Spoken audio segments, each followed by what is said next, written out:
Hello everyone, I am Purushottam and with me Balpreet. And Hello everyone. Balpreet lives in Berlin and he is my senior. कि Berlin पे video बनाते हैं जो कि थोड़ी helpful होगी जो भी स्टूडेंट्स अभी आएंगे उनके लिए और उनको पता लगेगा कि रियलिटी क्या है सिचुएशन की बर्लिन में if you are coming as a student और फ्यूचर का क्या स्कोप है और आप यहाँ पे कौन कौन से और जॉब्स कर सकते हो। ठीक है, जब तक आपको कोई फॉर्मल जॉब नहीं मिल रही है ना या वाइट कॉलर जॉब नहीं मिल रही या अच्छी जॉब नहीं मिल रही, तो इनसे बात करते हैं। जर्मनी में शायद ये है कि 20 आवर्स पर वीक स्टूडेंट काम ज़्यादा नहीं कर सकते, बट स्टूडेंट को तो भाई अभी थोड़ा सा हम लोग डिस्कस करते हैं प्रोज एंड कॉन्स जर्मनी आने के, और ख़ास करके हम एक्सपीरियंस जो आपके साथ शेयर करें बर्लिन से रिलेटेड। ठीक है, ये नहीं कि आप फ्रैंकफर्ट या फिर म्यूनिक कह लो, है ना, या कोई और रीजन। ठीक है, जर्मनी का हम बर्लिन के पर्सपेक्टिव से बातें कर रहे हैं, तो कोई चीज़ हम शायद कुछ गलत भी बोल रहे हैं या कुछ सही भी बोल रहे हैं, तो इतना जज ना करना, लेकिन we are trying to give you the information through our experiences. ठीक है, तो चलो अब डिस्कस करते हैं थोड़े से प्रोज, है ना, मतलब बेस्ट चीज़ें बर्लिन की या जर्मनी आने की या स्टडी अब्रॉड की। तो भाई थोड़े बहुत प्रोज बताओ, मतलब जो आपको यहाँ पे आने के बाद फील हुआ है कि ये सब मेरे पास वहाँ नहीं था या यहाँ पे ये सारी चीज़ें मैंने सीखी या देखा, बताओ। जो सबसे पहली चीज़, आप अगर स्टडी के लिए आ रहे हैं तो बेसिक है, यहाँ पे आपके जो कनेक्शन बिल्ड होंगे, जिस तरीके से पढ़ाया जाता है आपको खुद इन्वॉल्व होना होता है उसमें। ये नहीं कि बस लेक्चरर आ रहा है आपको पढ़ा के जा रहा है, आपको खुद भी उसमें इन्वॉल्व होना होता है। प्रोजेक्ट्स मिलते हैं, आप खुद रिसर्च करते हैं, तो अगर आप वो करते हैं तभी फ़ायदा है। आप अपनी स्टडी का पूरा फ़ायदा तभी उठा सकते हैं जो आप फीस भर रहे हैं उसी का। तो प्रो है कि आपको सीखने को बहुत चीज़ें मिलती हैं, प्रैक्टिकल नॉलेज मिलती है। और एक थोड़ी सी प्रैक्टिकल बातें ये भी कर सकते हैं कि हम लोग थोड़ा सा आप इंडिपेंडेंट हो जाते हो। इंडिपेंडेंट में हम सबके माँ होती है, वो सब कुछ संभालती है, हमारे कपड़े धोने से लेके खाना बनाने तक, क्या खाना है हमें डिसाइड नहीं करना। यहाँ पे आते सबसे पहले वही होता है, हमें कईयों को सुबह की चाय की आदत होती है, अब वो नहीं मिलती। अब वो आलस से निकल के उठ के पहली चाय का कप बनाना, और चाय कॉफ़ी में बदल जाती है। चाय कॉफ़ी में कॉफ़ी पी रहे हैं, कॉफ़ी तो चलो वो तो सबकी अपनी इंडिपेंडेंट चॉइस है, जो वो भी फ्लेवर्स हैं। तो उसके बाद रोटी अपनी खुद की उतारनी। अब जिन्होंने उतारी नहीं वो जली भी खानी पड़ती है क्योंकि कोई ऑप्शन नहीं है। ग्रोसरी वगैरह खुद ही करना। और स्टार्टिंग में माइंडसेट भी वो होता है, जो कन्वर्जन रेट चलते रहता है कि बाहर से खाऊंगा महंगा पड़ेगा, कन्वर्जन रेट चलते रहता है, महंगा है। बट एक बार ये आप स्टार्ट करते हैं नहीं यहाँ पे, तब आपका माइंडसेट चेंज हो जाता है। स्पेंडिंग पावर आप उस हिसाब से सोचते हो, जितना आपके पॉकेट में उस हिसाब से आपका एस्टिमेट लगता है। तो वो आपको एक टाइम के बाद आता है, स्टार्टिंग में आपका उतना वो नहीं हो पाता। बट अच्छी चीज़ यही है, आप कल्चरली बहुत चीज़ें, नई चीज़ें देखते हो जो अच्छी हैं, सीखने को मिलती हैं, जो हेल्प करते हैं लोग आपको। अननोन पीपल आपको कहीं पे हेल्प कर जाते हैं, कई बार आपको पता नहीं चलेगा।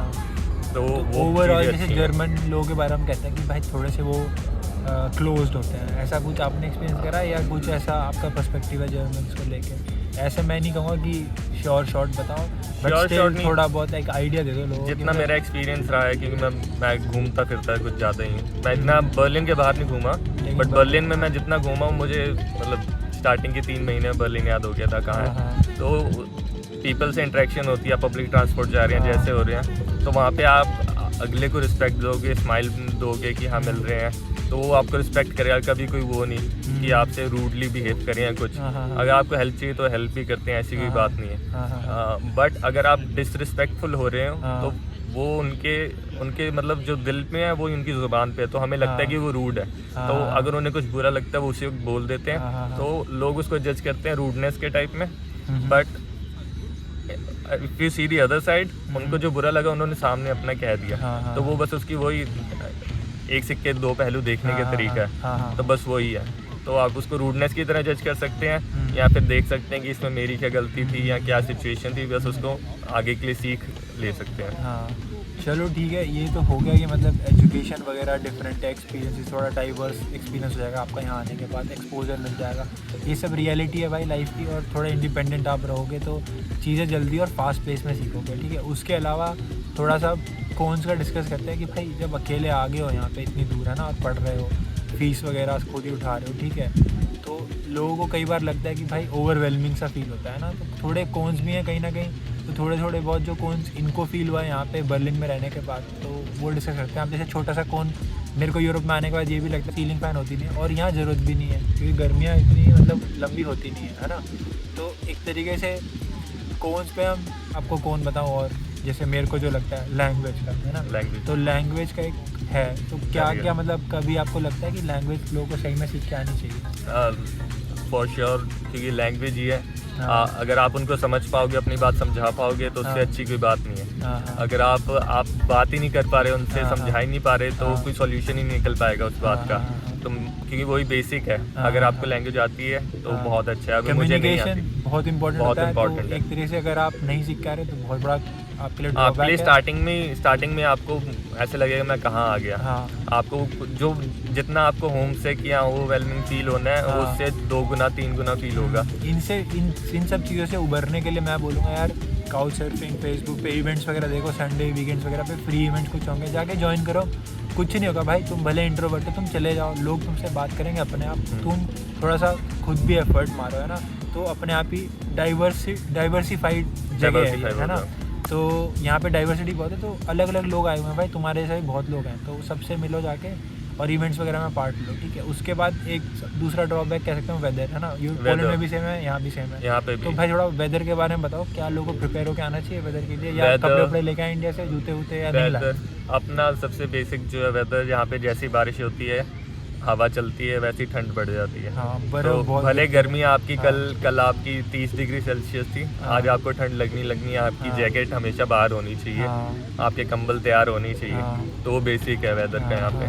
ठंडियों में 30 डिग्री तो नहीं, 14 डिग्री 12 डिग्री ठंडियों होता है में, मैक्सिमम बट दोपहर में। जून जुलाई में भी जैसे गर्मी पड़ती है, अगर हाँ। बारिश होगी 2 दिन बारिश होगी लगातार, तो आपका जैकेट टेम्परेचर ड्रॉप हो जाता है, जैकेट्स निकल जाती हैं। हाँ।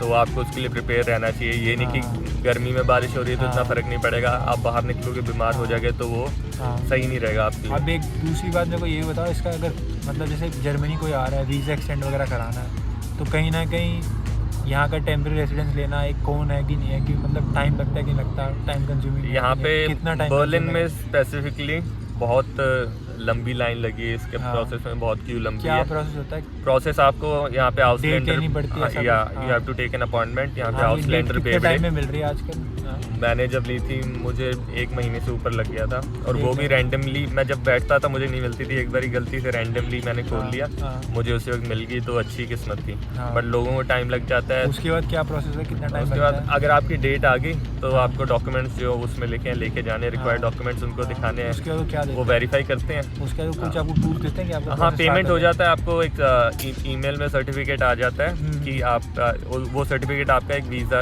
के हाँ। सेकेंडरी बेसिस पे रहता है, कि मतलब हाँ। कि आपकी वीज़ा हो Process गया में। प्रोसेस कंप्लीट, हाँ, हाँ। ये आपका स्टे इतनी तारीख तक हाँ। वो करता है कंफर्म, हाँ, हाँ। उतनी देर में आपका कार्ड बन के आ जाता है। हाँ। और फिर वो आपका कार्ड आपके हाँ। जो जितना भी आपका कॉलेज का टाइम बचा होगा यहाँ पे यूनिवर्सिटी उस का, कार्ड को क्या कहते हैं? House wise. हाउस वाइज या। आपके पास है अभी? हाँ, अच्छा, दिखाओ मत, रहने तो कोई दिक्कत नहीं है, ठीक है, आपको मिल गया है। तो ऐसा है भाई, मतलब कितना टाइम लगा था आपने जब से डेट देखनी स्टार्ट करी थी और जब तक आपके हाथ में कार्ड आया, कितना टाइम? मुझे अप्रॉक्स 1 Approx मंथ, बताओ। 5 वीक्स। 5 वीक्स। अब जैसे पोलैंड में क्या है ना, 1 साल रुकना पड़ता है फिर, ऐसा भी। Okay. हाँ। तो ये एक ड्रॉबैक है पोलैंड का, जर्मनी का ये नहीं है। और वेस्ट में जितना होगा भाई, फीस भी ज़्यादा दे रहे हो, लेकिन चीज़ें फास्ट पेस में हो रही हैं, क्योंकि ये मेन कंट्रीज़ हैं यूरोपियन यूनियन की जो डिसाइड करती हैं सारा फ्यूचर यूरोपियन यूनियन का। तो इसीलिए इन सब कंट्री में ये एडवांटेज होता है, कार्ड, रेसिडेंस, ये सब जल्दी बनता है थोड़ा कंपेयर टू। आपको भले लगे 1 महीना ज़्यादा है, लेकिन पोलैंड में कई बार डेट देखने के लिए 3 महीने लग जाते हैं, उसके बाद प्रोसेस 6 महीना लगता है कार्ड हाथ में आने। बट वो ये कितना है कि time? हमें ये प्रोसेस ज़्यादा इसलिए लगता है क्योंकि बर्लिन में यही काम 1 साल पहले हाँ। 1 हफ्ते में 2 हफ्ते में हो हाँ। जाता था, हाँ। तो अभी उसी को 5-6 हफ्ते लग रहे हैं। कई बच्चे जो हैं, स्टूडेंट्स को मैंने देखा है जो 50-60 यूरोस पे करते हैं जस्ट फॉर सिटी रजिस्ट्रेशन, हाँ। और वो जबकि फ्री है। वो आपको अगर जैसे ही आते हो, आपका सिटी रजिस्ट्रेशन जो होता है, हाँ। आपको जिसे एनमेल्डिंग कहते हैं, हाँ। आपको सिटी रजिस्ट्रेशन करानी है, वही आपकी बेसिक है आती पहले। तो उसके लिए आपको सुबह उठना है 6 in the morning 7 in the morning, आपका उसका पेज रिफ्रेश करते रहना, आपकी अपॉइंटमेंट्स उठ जाएंगी। हाँ। बट बच्चे क्या होते हैं, वो थोड़ा आलस कर देते हैं, हाँ, या उनको उसके पता अंदर नहीं भी- होता, मिस इन्फॉर्म्ड रहते हैं, हाँ। तो वो फिर पैसे पे करते हैं, हाँ। जबकि वो फ्री ऑफ कॉस्ट है। आप अच्छा, सुबह अच्छा। उठें, आप खुद बुक हाँ, कर लें। समझ गया। ये सारी चीज़ें यहाँ आने के बाद आपको पता लगेंगी भाई। और आई होप जो भी हमने प्रोज एंड कॉन्स डिस्कस करा इससे कुछ आइडिया लगाओ। बाकी कुछ भी अगर आपको रहता है डाउट वगैरह कमेंट करो। इस वाली वीडियो में मैं इनको ही बोलूँगा कि थोड़ा ध्यान रखना, कमेंट सेक्शन वगैरह में कुछ आएगा तो मैं आपको रेफ़र कर दूँगा और ये उसका रिप्लाई कर देंगे, है ना, क्योंकि इनको पता है बर्लिन के बारे में ज़्यादा, मेरे को नहीं, ठीक है। और बाकी आई होप मतलब आपको वीडियो पसंद आई हो और इनसे दोबारा मिलेंगे, या तो ये पोलैंड आएंगे, है ना बलप्रीत भाई। बाकी बलप्रीत भाई गुड लक, है ना आपको जर्मनी में, बर्लिन में, और मिलते हैं आपसे दोबारा। और आई होप आपको अच्छा लगा ये video and see you in the next one. Piece.